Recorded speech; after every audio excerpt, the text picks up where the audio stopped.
So now we're on to a new release film that I saw. This was yesterday, and this is Yorgos Lanthimos' The Favorite. Now, I have really enjoyed my foray into Yorgos's filmography, English language filmography. The Lobster was one of my favorite films the year it came out. I really dug Killing of a Sacred Deer last year, partly, I guess, because I love Colin Farrell. I gotta say, I was disappointed in this film. It was written by Deborah Davis 20 years ago. She was unable to find funding for the film at the time because no one would fund a film with three female leads that included lesbian content. Times have changed. However, so has the film. Another writer, Tony McNamara, was brought on board when Yorgos um, signed on for the film a few years ago, and I think Lanthimos did some uncredited work on the script as well. So the film became not quite the same as what Davis had originally envisioned.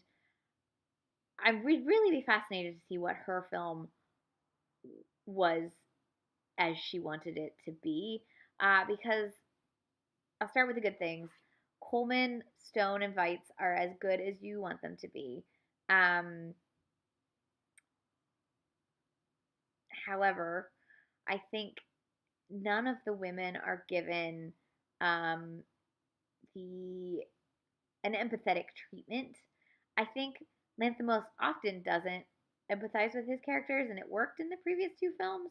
But in this case, because you have real women going through real shit, um, feeling this coldness towards the characters really rubbed me the wrong way.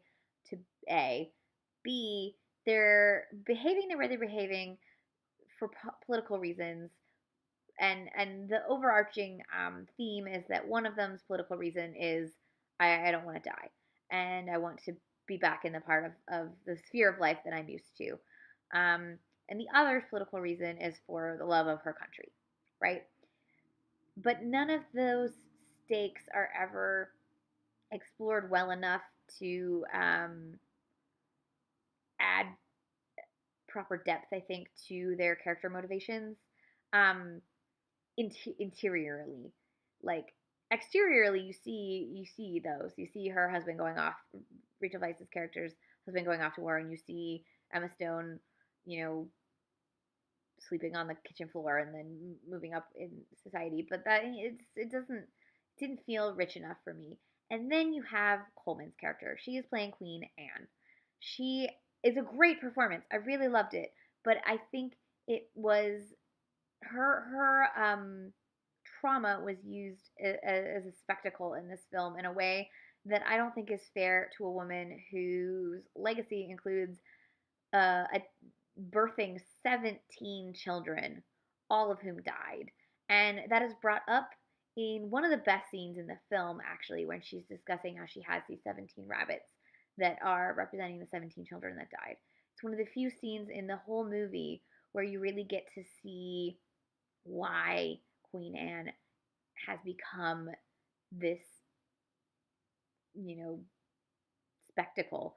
But the rest of the film doesn't allow the same amount of depth as that one scene, and it really pissed me off.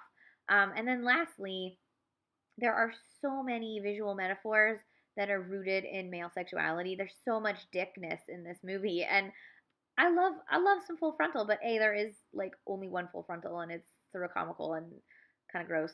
But B, if this is a film about three women who are using sexuality as um, a way to survive and a way to manipulate each other, for the love of God, have your visuals be vaginal. Like, I'm sorry, they need to be vaginal. This is about the vagina. This is a bunch of vaginas vaginaing together, and they're none. All of the visual metaphors in this film are about dicks.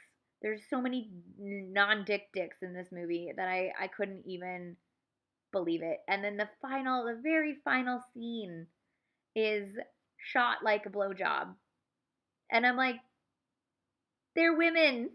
There are no blowjobs happening between these three women. God damn it! It just, oh, it really frustrated me.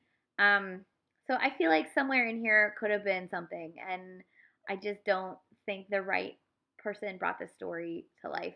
Um, though these performers are good.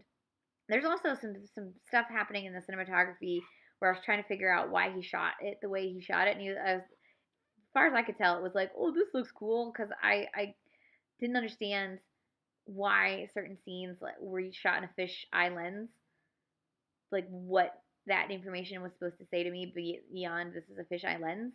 Um, like I like unique cinematographic touches when they're purposeful. Otherwise, I'm like, why are you doing this? And I also thought that Nicholas Hoult was very, very good, and he is a great character actor, and I am really looking forward to seeing him continue to do more character work because he was almost pigeonholed, into he got hot and then suddenly they were trying to pigeonhole him into like leading man and I was like, "No. You started out as a funky character teen and you need to stay a character actor. You will be much better off." So he was good. So I'm not going to write Lanthimos off especially because I love The Lobster so much. I just don't think he was the right filmmaker for this project, and I think that this project could have been a much stronger film. Um, I keep picturing like especially in the 90s, if this had been made in the 90s with Patricia Rozema as the director, it would have been a far more queer film and a far more female oriented film.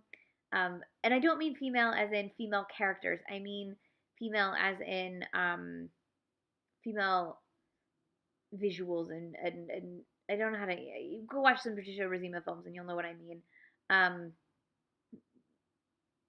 there are ways to visually represent female sexuality. I just talked about it in a previous movie in Mary Jane's Not a Virgin Anymore. That film was shot where you could tell that a woman was shooting a woman having sexual pleasure. This film was not shot that way at all. So I was not a fan. I was very disappointed. I wish I had liked it. I seems like a movie I should like, but unfortunately, this was not a movie for me.